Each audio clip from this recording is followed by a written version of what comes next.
नमस्कार। इन खबर में आपका स्वागत है। कोरोना का कहर थमने का नाम नहीं ले रहा है। अभी जो आंकड़े आए हैं उसके मुताबिक पिछले 24 घंटे में 3,54,000 संक्रमित हुए हैं और 2806 लोगों की दर्दनाक मौत हुई है। ऑक्सीजन की कमी अभी भी पूरे देश में बनी हुई है। चारों तरफ से ऐसी ही त्राहि त्राहि की खबरें आ रही है। इस बीच अमेरिका ने देर से मुंह खोला है। हफ्ते भर से ये कवायद चल रही थी कि भारत का दोस्त अमेरिका मदद के लिए आगे आए, लेकिन वहाँ के राष्ट्रपति जो बाइडन अमेरिकी फर्स्ट नीति पे चल रहे थे और कुछ भी बोलने को तैयार नहीं थे।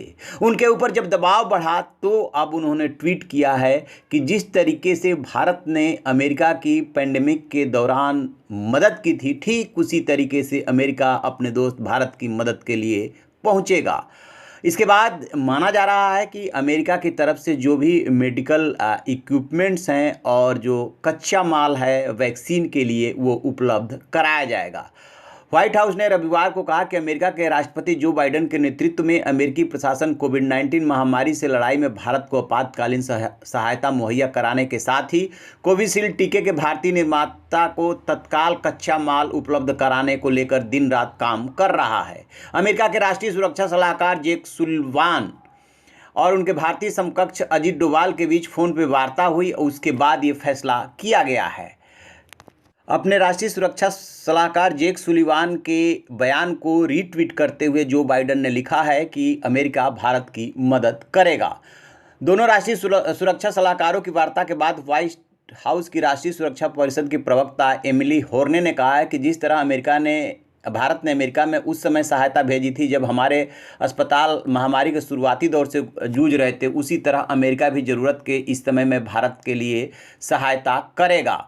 भारत ने अमेरिका से कोविशील्ड टीके के उत्पादन के लिए कच्चे माल की आपूर्ति का अनुरोध किया था। होर्ने ने कहा कि भारत के अग्रिम मोर्चे के कर्मियों और कोविड-19 मरीजों को सहायता के मद्देनज़र अमेरिका के जांच किट, वेंटिलेटर, पीपीई किट के अलावा अन्य उपकरण भारत को उपलब्ध कराने का निर्णय लिया है। अमेरिका तत्काल आधार पर ऑक्सीजन उत्पादन एवं संबंधित आपूर्ति भारत को उपलब्ध कराने के विकल्पों पर काम कर रहा है। तो अब ये देखने वाली बात है कि अमेरिका की सहायता और मदद कब तक पहुंचती है। आपको बता दें कि जैसे ही भारत में दूसरी लहर शुरू हुई और चारों तरफ से त्राहि त्राहि की आवाज़ें आने लगी, उसके बाद से अमेरिका पे ये दबाव बढ़ रहा था कि वो भारत की मदद करे, लेकिन जो बाइडेन जो है मुंह नहीं खोल रहे थे। अब जा कर के उन्होंने काफ़ी देर से मुंह खोला है। इसको लेकर के जो विदेश मंत्री हैं एस जयशंकर अपने समकक्ष से लगातार संपर्क में थे और अब राष्ट्रीय सुरक्षा सलाहकार अजीत डोभाल ने अपने समकक्ष से बात की, तब जा कर के अमेरिका की तरफ से ये बयान आया है। अमेरिका के अलावा ब्रिटेन, फ्रांस और देशों ने भी मदद की पेशकश की है। तो अभी देखते हैं कि दूसरी लहर पे भारत कब काबू पाता है और कब सुकून भरी खबर आती है। तो आप रहिए ना बेखबर, देखते रहिए इन खबर चैनल को सब्सक्राइब करें।